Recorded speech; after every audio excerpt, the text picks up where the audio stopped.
wabarakatuh. Senang sekali bertemu kalian pada kesempatan kali ini. Hari ini kita akan belajar pendidikan agama Islam kelas 12 semester 1. Pada pertemuan kali ini kita nanti akan belajar pada KD mengevaluasi makna Quran Surat Al-Imran ayat 159. Baik, sebelum kita masuk pada pembelajaran, kita buka pertemuan kali ini dengan baca basmalah bersama-sama. Bismillahirrahmanirrahim. Semoga semuanya dalam keadaan sehat walafiat ya. Amin. Baik, pada pertemuan kali ini nanti kita akan menganalisis Quran Surat Ali Imran ayat 159 dan kita akan mengevaluasi Quran Surat Ali Imran ayat 159. Baik, mari kita baca bersama-sama Quran Surat Ali Imran ayat 159. A'udzu billahi minasy syaithanir rajim. Bismillahirrahmanirrahim. Fabima rahmatin minallahi linta lahum walau kunta faddan ghalidhal qalbi lanfaddu min hawlik wa'fu anhum wastaghfir lahum wasyawirhum fil amr fa idza 'azamta fatawakkal 'ala Allah innallaha yuhibbul mutawakkilin.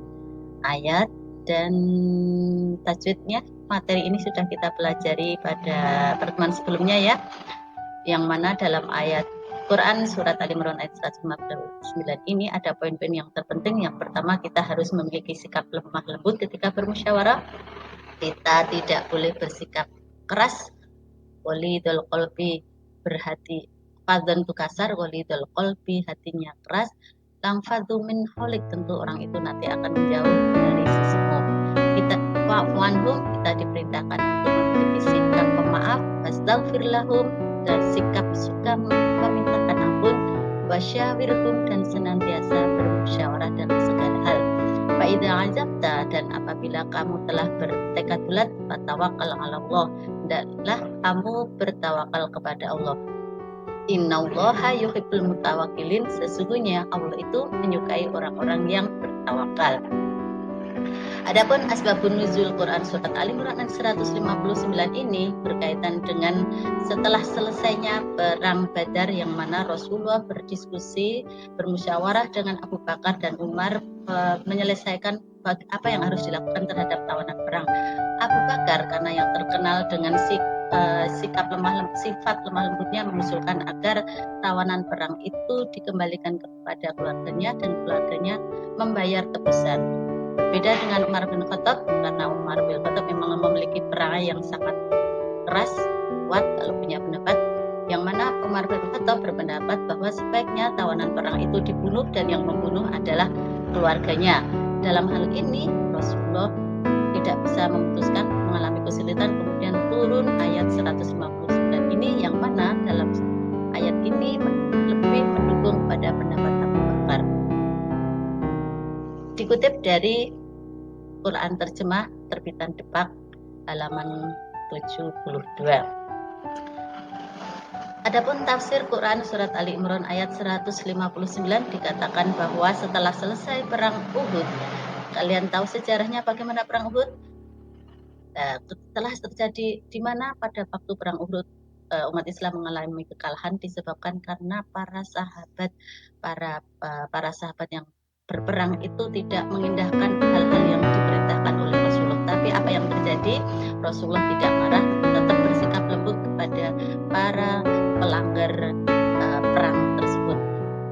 Rasulullah juga memberikan maaf kepada mereka.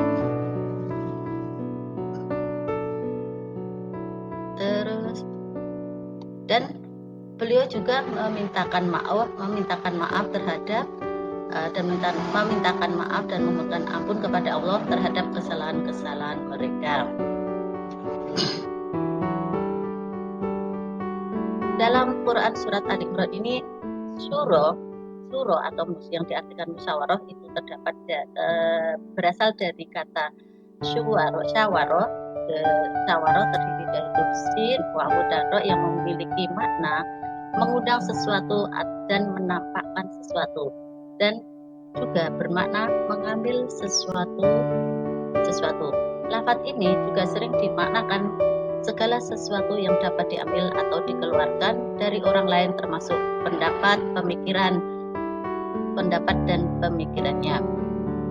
Jadi ketika orang itu bermusyawarah, itu seakan-akan mengambil, orang bermusyawarah menurut pendapat mustasyir atau orang yang mengajak musyawarah, seakan-akan mengambil pendapat dari orang lain. Dengan demikian, syuro artinya mengambil sesuatu dari tempatnya, yakni dari seseorang yang memang pantas diambil pendapatnya. Muhammad bin Ahmad bin Soleh As-Soleh menggambarkan syuro sebagai proses memaparkan berbagai pendapat yang beraneka ragam disertai argumentatif dalam suatu perkara atau permasalahan, diuji oleh para ahli yang cerdas dan berakal agar dapat mencetuskan solusi yang tepat dan terbaik untuk diamalkan, sehingga tujuan yang diharapkan dapat terrealisasikan secara ringkas. Dapat dikatakan bahwa syuro adalah mencari keputusan yang terbaik dari beberapa pendapat yang ada.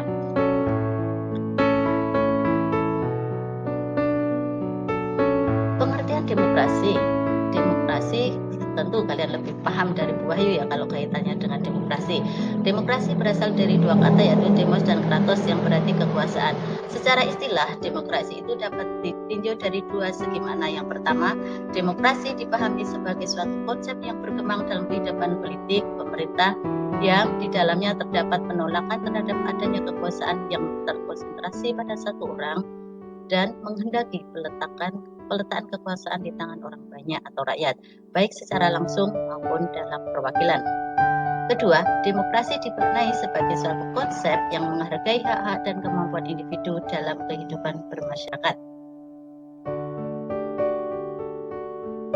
Pandangan ulama tentang demokrasi ini ada berbagai macam pendapat, ada yang pro, ada yang kontra, dan kita sebagai umat Islam mengambil mana yang terbaik yang sesuai dengan nilai-nilai kebangsaan di negara Republik Indonesia ini. Jadi kita tidak perlu terlalu fanatik terhadap pendapat ulama. Dari beberapa pendapat ulama ada Abu Ala Al-Maududi yang beliau jelas-jelas menolak adanya demokrasi. Terus Muhammad Iqbal mengambil jalan tengah, berbeda dengan pendapat dari Salim Al-Bahsnawi yang mana beliau menawarkan demokrasi yang mengandung nilai-nilai spiritual, yang mana ada sisi baik, ada sisi buruknya. Yang mana pada sisi baik menurut Salim Al-Bahsnawi adalah adanya kedaulatan rakyat selama tidak bertentangan dengan Islam.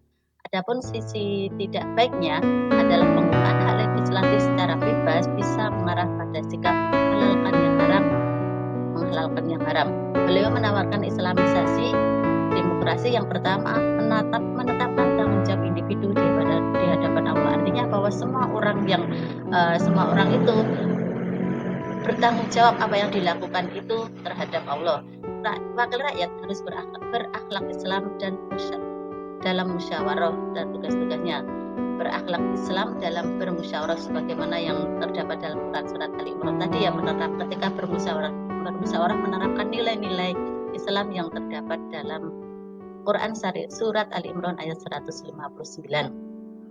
Mayoritas bukan ukuran mutlak dalam kasus yang hukumnya tidak ditentukan oleh Al-Quran dan Sunnah. Jadi Al-Bahsnawi menolak pendapat voting ya. Jadi belum tentu voting itu benar. Bisa jadi orang itu semuanya bersepakat, tapi untuk hal yang tidak baik itu tetap tidak diperkenankan.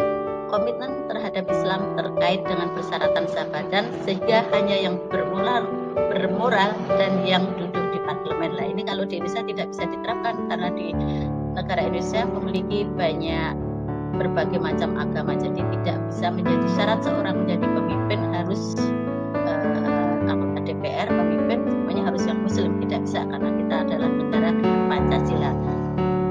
Adapun manfaat berdemokrasi, yang pertama menyalurkan pendapat dengan keterbukaan dan jujur. Kedua, menghargai perbedaan. Ketiga, menghormati terhadap potensi. Yang keempat, menghargai hak asasi atau egaliter.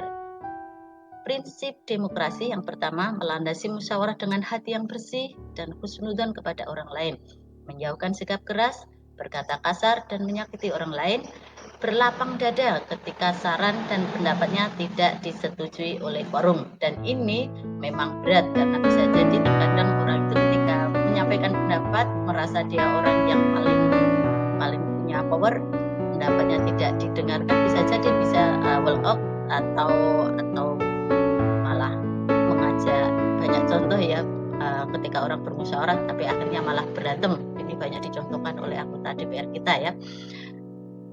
Hasil musyawarah yang telah disepakati bersama hendaknya dilaksanakan dengan bertawakal. Yang permasalahan yang dimusyawarahkan terbatas pada masalah-masalah kemasyarakatan yang tidak ada petunjuknya secara tegas dalam Al-Quran dan hadis. Artinya yang dimusyawarahkan itu yang jelas-jelas memang di Al-Quran dan hadis itu belum ada penjelasannya. Baik anakku sekalian, pertemuan kali ini saya akhiri. Jangan lupa kalian komen di kolom YouTube, kalian like, subscribe, dan komen di kolom YouTube ya, dengan menjawab pertanyaan yang sudah Bu Wahyu siapkan. Sebelumnya Bu Wahyu ucapkan terima kasih atas LKS-nya. Kita akhiri pertemuan kali ini dengan membaca doa kafaratul majelis. Subhanakallahumma wa bihamdika asyhadu an la ilaha illa anta astaghfiruka wa atubu ilaik. Terima kasih. Salam sehat. Assalamualaikum warahmatullahi wabarakatuh.